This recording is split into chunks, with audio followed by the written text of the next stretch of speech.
Firouzja is humanity's answer to AlphaZero. That's what someone said in the live chat when this game was first being played. So this is game 3 of what I consider to be the greatest online blitz match ever played. So it was played between Magnus Carlsen and Alireza Firouzja. It's the Banter Blitz Cup Final that was played on the 15th of April 2020. And I'm looking back at all the games they played in this series. In the first game, Alireza won with the black pieces. In the second game, they drew. So in this one, Magnus is seeking to fight back with the white pieces. So let's see what happened here.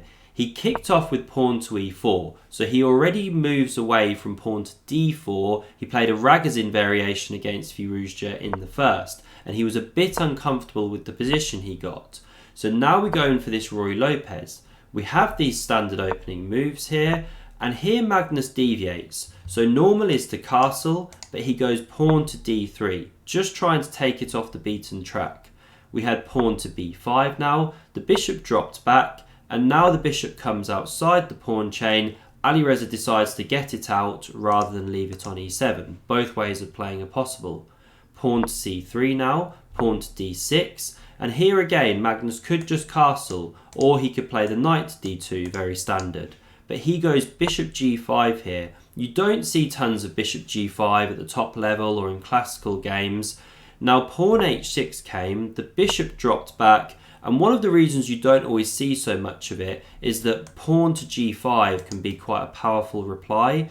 Now Alireza started with bishop to b6, this knight now came to d2, and now I think he had to go pawn to g5, break that uncomfortable pin. Now the bishop drops back, taking here with the knight is no good, these tactics don't work, the rook can come to g8 and g6, then the queen can slither out like this. You're not getting anywhere. So after the bishop drops back, although you've weakened the king side, actually black has good space. Say you had a line like this, both players castling, knight a5 chasing the bishop, and then knight to h5 attacking this one. You can see that these minor pieces are a bit all on top of each other. You can't get d4 in very easily, then pawn g4 is coming. And black's actually doing fine here. You can't get this f4 break very easily either as white. So this is the kind of standard way to refute this bishop g5 stuff. But Firouzja doesn't play this. He was feeling his way into this. He went rook to b8 instead. Now Magnus went knight to f1, and he said at the time, I'm not sure if I'm playing completely accurately, and he's correct, castles was a bit better there. But here Firouzja goes wrong. He goes knight to e7. Again, g5 was best. So he allows Magnus to shatter the pawn structure. He says at the time on stream, you know, okay, I'm not saying it's great, but it's interesting. That's what we love about Firouzja. He plays this interesting stuff. But it allows Magnus to now go knight to h4, targeting these light squares, and you can't go, say, knight to g6, for example, or then the queen jumps out. Now you can't take here, or you're getting mated, so you'd be forced to do something like, say, rook to g8. It's all just getting a bit ugly for black. Big initiative to white. But we didn't have knight g6. Instead, Alireza went bishop to e6, trying to blunt the influence of this bishop. And now Magnus should probably keep the queen on d1, play something like knight e3 to immediately bring it back into the game. If you take here, then white's quite happy. You're opening the f-file. If you don't take, say you play king d7, which we saw in the game, well now you can get d4 in, because your queen's still on d1, and it's now looking down at the king here. But what Magnus did in the game, if we just run it back here, he played queen h5 still. He didn't bring this knight back into the game yet. So still some attacking ideas, but now it allows this king d7 move, and there's less of an issue with it because you can't go d4 anymore. The queen's no longer supporting. Black could simply win a pawn there, and it's not so good. So now Magnus played the knight into e3, bringing it back into the game, and here Alireza played a beautiful unraveling move. But before I show you what he played, if you're enjoying this video, do hit that like button, and if you're not subscribed to the channel yet, do consider subscribing. Never miss a daily video in this series. So here Alireza played queen to g8, a lovely idea, just switching the queen across, preparing to try and exchange off the white queen. So that's why Magnus now goes pawn to g3. He wants to meet queen g5 with queen to e2. This g3 move defended the knight, allowed his queen to retreat. He wants to keep it on the board, keep attacking the black king, which is staggering around the centre.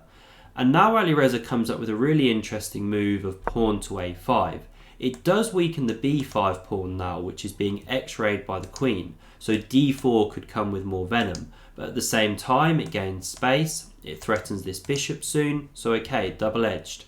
Magnus now plays knight to f3, picking up a tempo on the queen, and he also wants to play pawn to d4 soon. But the queen dropped back to g6 now, an excellent move from Alireza, so it eyes this e4 pawn and stops Magnus from going d4 immediately, and this is the problem. So that's why the knight came back to h4, the queen came to g5 again, and now Magnus plays d4 anyway. And from afar, his plan here was that after takes, which is what Firouzja played, he was going to come back to f3 here, after the queen moves away, then take the pawn. But what he realised was that the queen can just come back to g6 anyway. So now if he picks up the pawn, he's got the same problems with the e-pawn. So Magnus didn't go for this line of chucking in queen f3, but one thing I do just briefly want to show you here, an awesome line that Alireza was calculating, is that after knight f3 in between move, he wasn't even necessarily going to go queen g6. From afar, he was looking at this queen sacrifice. So taking the piece here, after white picks up the queen, then taking on f2 with check, say king f1, pawn takes, bishop takes on e6, captures, and you could have a position like this, crazy position. Black's got this supported pawn, white's a bit better, but not by loads. The computer gives it about a pawn better to white. So a really fascinating idea. He's constantly calculating, Alireza. So anyway, we didn't have knight f3 though from Magnus. After the pawn captured here, the pawn simply recaptured, and now Magnus is actually giving up a pawn. So the bishop took, now knight f3 was played, the queen came to c5, and now Magnus simply castled. He didn't love it because he's blown quite a bit of advantage here, but he didn't see anything better. So Alireza correctly took on e3 now, the pawn recaptured, and now he played pawn to a4, but he had a really powerful idea here, which was bishop to c4. The idea is now you've blocked the rook from coming to the c-file with tempo against the queen, so you're skewering these two pieces, so white is pretty much forced to take. The queen could recapture, and now these ones again are going to come off the board here. You can't really move your queen away or you take on e4. So best here is something like this. The queens would come off. Black's doing fine, a pawn up, actually better. But Alireza missed this bishop c4 move. He was a bit down on time now. Instead he played pawn a4, looks really logical, but now Magnus gets to pick up this rook c1 with tempo move. The queen came to b4, he captured here with check, and now he chucked in this knight to d4 move. A beautiful opening move, opens up the queen here, opens the rook down the f-file, this one's coming down here. So Alireza plays a very logical move here. He goes pawn to c5 to kick that knight, but now there's tons of attacking ideas against the black king. So pawn a3 was chucked in by Magnus, the queen retreated, and now there are different ways to break through, but Magnus goes for a beautiful one. So simply rook takes on f6, leaving a whole piece to hang. That was taken here, and now queen g4 was the follow-up. This whole king position is just caving in. This one's streaming down here. Once again, Alireza goes for active counterplay as he so often does. So he played queen to d2, hitting the undefended rook, threatening the check here. But Magnus now just crashed through on e6 with check. The king retreated, and now just a small amount of calculation was needed. He played rook to c7 here, threatening mate both on e7 and on d7 due to this rook cutting the f-file, and black just can't stop both threats.